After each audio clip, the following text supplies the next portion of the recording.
So this is a neat little review paper, but almost 10 years old. It doesn't matter, the messages are still good. And the paper has lots of discussions on some of the industries that need to reduce emissions, like steel and cement, for example, and what the outlooks are for each of these energy systems and approaches to reducing the emissions from industries that are high on the emissions list and so on. I'm not going to go into those kinds of details, but just make a few brief points, and you should definitely look up the paper if you're interested in an overall review. Okay, so start with this schematic of an integrated system that can provide essential energy services without adding any CO2 to the atmosphere.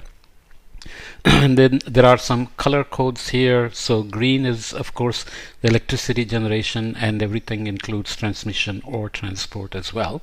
Hydrogen production and transport are in blue, and purple corresponds to hydrocarbon production and transport, with orange referring to ammonia production and transport.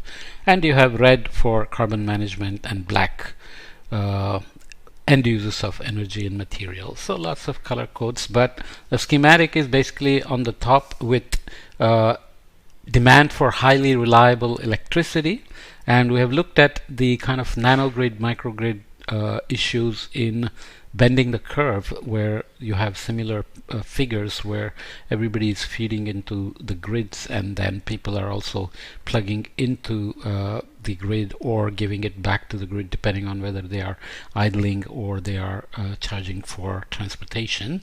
For B, you have demand for structural materials which require energy, so cement and steel with capture, for example, coming in here in terms of end use of energy and materials. And cement and steel have emissions from the production processes themselves, like melting the iron ore to extract the small amounts of actual iron that's in them, versus cement, which is splitting calcium carbonate into calcium oxide and producing lots of CO2. And they have energy requirements on the other end as well, so you have to be careful which part you are discussing here. They are mostly talking about the emissions from the industries themselves. Demand for aviation, long distance transport and shipping, which are big contributors to the energy demand, hence they have to be taken into account for net zero energy systems. So then go to D, which is ammonia plant. And there are various issues about how to make it usable energy and how it gets used and transported, etc. You can of course also feed it with hydrogen to produce ammonium. So we'll see the table on what processes can be used.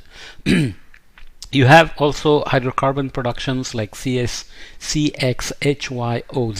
OZ, which are generally producing things like syngas, so it can be carbon monoxide and water, or it can be H2O and CO2 producing oxygen, and you feed that also into the energy demand for transportation, or you bring it into producing synthetic gas liquids, which are some things that are converted to hydrocarbons. So that's the CXHYOZ as a general formulation, and it feeds into the natural biomass syngas with capture. Every time we say with capture, that's carbon capture and sequestration. And capturing at source is of course now quite feasible, and economic issues have to be considered, but in general the idea is we cannot live without carbon capture at this point anyways. Okay, the difficulty of course is doing what is called DAC, direct air capture, because the carbon dioxide concentration is too tiny, 0.04%, and the energetics of doing that efficiently don't scale up so far very large to very large systems. There are many implemented systems which remove something like a few hundred cars off the road per year based on their capacity, for example. Okay, so you also have various ways of producing hydrogen. So let's go from D to, I jumped around a little bit, but E is here. So everything we capture, we need geologic storage, and F is here with synthetic gas and liquids, which is receiving input and giving out output to the hydrocarbon production here. And G is of course cement and steel that we mentioned, and it can be done with capture to reduce emissions, in addition to other things like electric arc furnace that would be needed for reducing energy use in smelting the ore, or renewable energy for doing there are green cements which change the process itself, but then if you use the process of producing clinker, then you need to worry about capture as well. So there is the output coming in here. So you have CO2 coming in. So if you go from G to H, we already looked at direct solar fuels here, and you have I, which is biomass, gas and liquids. So you have the biomass being produced, fed into the system, which can go into producing syngas or into hydrocarbons, and of course they can feed of course here into natural gas, biomass, syngas and capture as well. Okay, so that's I. J is direct air capture, and HIJK, hydropower pumped storage. So the green ones are electricity generation and transmission. So you need hydropower, nuclear for green energy sources, along with wind and solar. We touched on all those, so you can see the solar fuels being used to produce hydrocarbons as well. So it's always a battle between going to net zero by decarbonizing versus dealing with irreducible carbon and having carbon capture to take them out. So emissions will not be zero or negative. You will have emissions, and then you will draw it down or draw down more than you are emitting to reduce CO2. And then you have electrolysis to produce H2O, which we'll look at in a bit more detail. L, M, N, O, P. M is natural gas, biomass, syngas, which we already mentioned. N is here nuclear. O is solar. Sorry, I jumped around a little bit. P is hydrogen and synthetic gas. So you have the blue line for that. We'll look at the table to look at some costs and so on. And you have other centralized storage, so thermal and batteries. So deal with a mix of dispatchable powers like hydro and nuclear or biomass, where you can send electricity or crank up the production when the demand goes up, versus the non-dispatchable ones like solar and wind, which have intermittency and cannot be cranked up whenever you want, depends on when they're available. Then you need centralized storage, thermal and batteries, so you can do warming certain liquid and storing the energy and re-releasing it and so on. And you have things like compressed energy storage, where you use energy to store compressed air and then drive turbines when you want energy by using that. And S of course is wind. Okay, makes sense, right? If you look at key energy carriers and the processes for interconversion, their processes are listed in each cell. Convert the row energy carrier to the column energy carrier. So they provide details and efficiencies elsewhere. So you're basically trying to produce electrons which flow and give you electricity, which is energy. Then you have H2, which can be produced with electrolysis at the cost of $5 to $6 per kilogram of H2, pegged to some year as a reference. Then you can have electrolysis plus Fischer-Tropsch, which is the way to convert syngas, CO plus H2O mix, into hydrocarbons, the CXHYOZ that we looked at, which is here. So that's also can be done with electrolysis plus methanation, where you're producing methane. So methanation is done now at $0.07 to $0.57 per meter cube of methane. So we are looking here now into H2 production here as well. So on the row again, ammonium production, again electrolysis plus Haber-Bosch. Haber-Bosch is the Nobel Prize winning process that facilitated fertilizer production at large scales industrial scale ammonium production, which of course also led to nitrogen bombs. Many people complain about that. Nonetheless, this brought about green revolution and food security for large populations like China and India. So down the column you have H2CXYOZ, HZ, and so you remember this is what we looked at before, and ammonium. So you are kind of cross-correlating things. So hydrogen can be produced with combustion or oxidation via fuel cells, where you're directly extracting electricity. Hasn't gone far in terms of fuel cell cars, for example. Some people say it's already dead, but nonetheless, which one is more energy efficient becomes very important. But you can also go from H2 to methanation, as we said, and the Fischer-Tropsch process at $4.40 to $15 per gallon of gasoline equivalent hydrocarbon. Okay, and H2 can also be used for Haber-Bosch to produce ammonium at $0.5 to $0.6 per kilogram of ammonium. Generalized hydrocarbons can be produced by combustion or biomass gasification, which costs $4.80 to $5.40 per kilogram of H2. This can also go to producing H2, row carrier to the column carrier. So H2 can go to produce hydrocarbon by steam reforming and feeding the hydrogen, as we saw before, from $1.29 to $1.50 per kilogram of hydrogen. And of course you have again steam reforming and Haber-Bosch to produce hydrocarbons. Ammonium again, you can produce the electron with combustion or sodium amide, or what's called sodamide. It's like a rock salt kind of thing, which is highly combustible with water, and can produce H2 for ammonium with metal catalysts at $3 per kilogram of H2.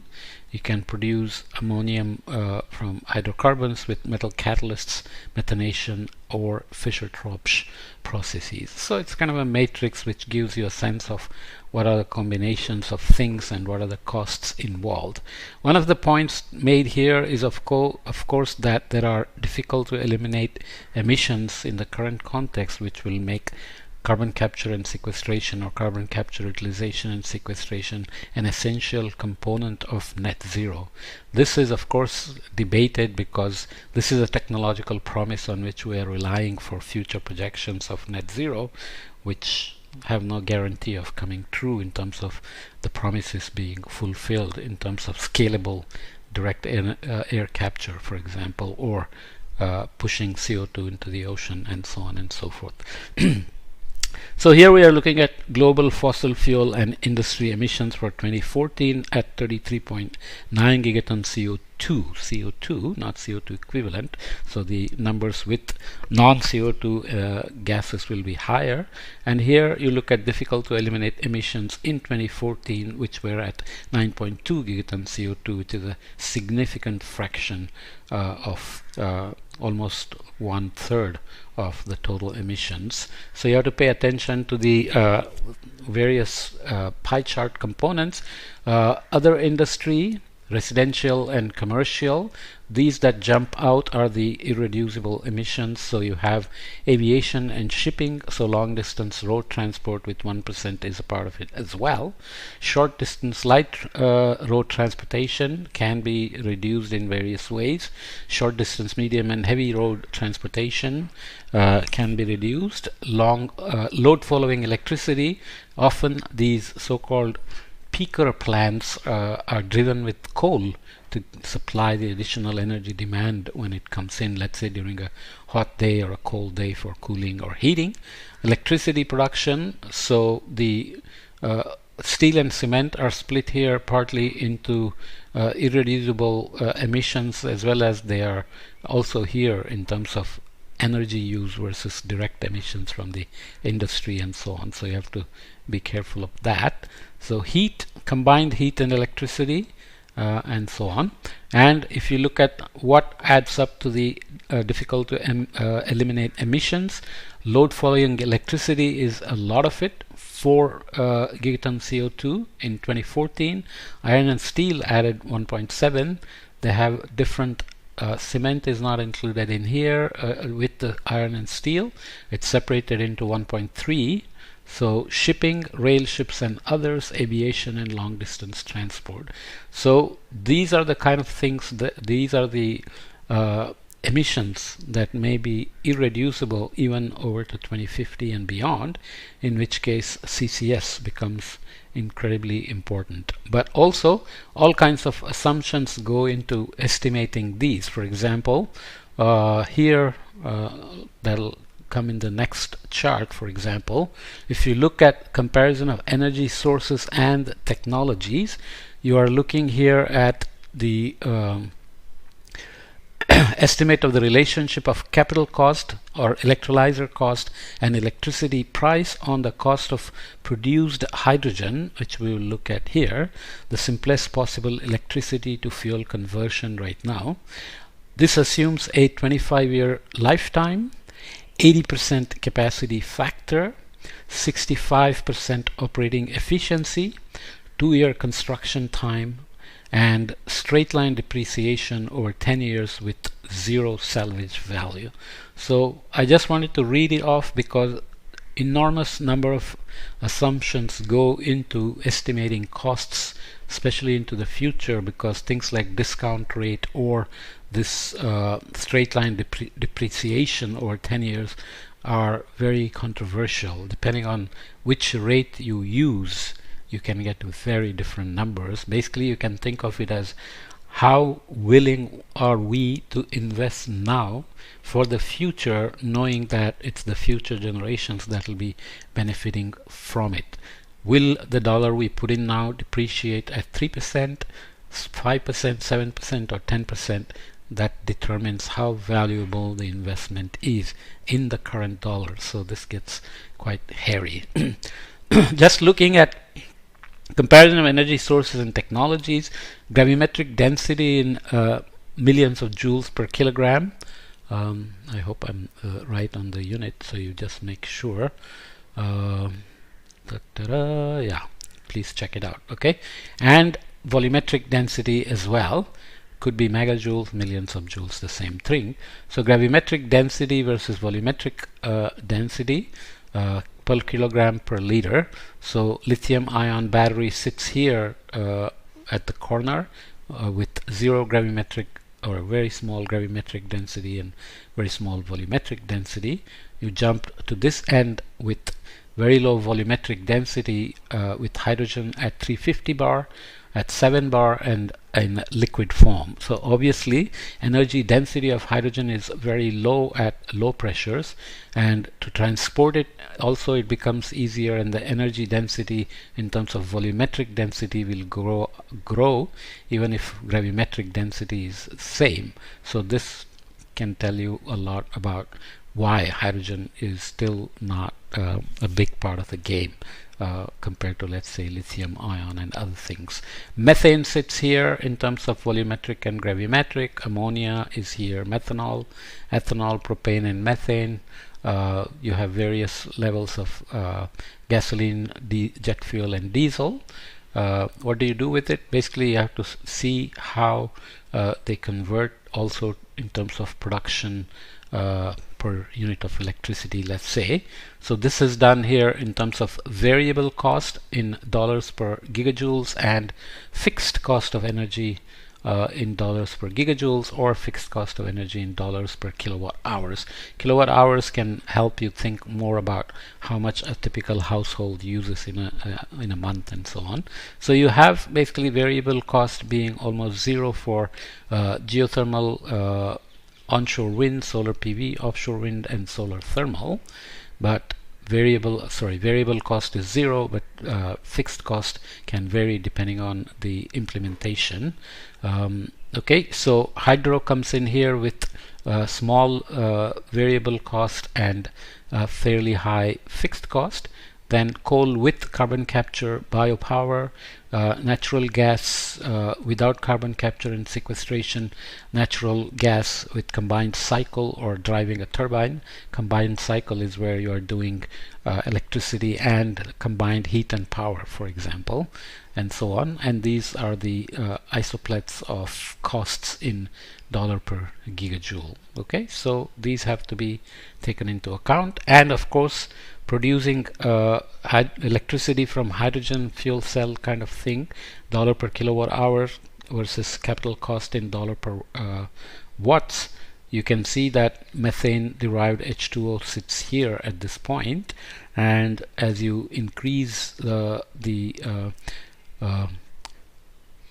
electricity cost, then the capital cost both have to be balanced. If you can look at grid scale storage in terms of cycles per year and levelized cost of discharging electricity at dollar per gigajoules, this assumes, for example, comparison of the levelized cost of discharged electricity as a function of cycles per year, assuming constant power capacity, which is an important assumption, 20-year service life, and full discharge over 8 hours for daily cycling or 121 days for yearly cycling. Dashed lines here for lithium, lithium and hydrogen are aspirational targets, which means you would want to bring the levelized cost of discharge electricity down to this level, and for lithium down to this level, depending on the number of cycles per year. So obviously, as you increase the number of cycles, whether it's pumped hydro, compressed air, H2O, lithium, or flow batteries, become more cost effective in terms of levelized cost of discharge electricity in dollars per gigajoules. But you can see that hydrogen flats out after about 20 cycles, so you want to bring it down here even if it flats out, and lithium target has to come down here to meet the levels of hydrogen or better as well in terms of cycles per year against cost of discharged electricity. So as I said, there are tremendous amounts of details in the paper that you should read.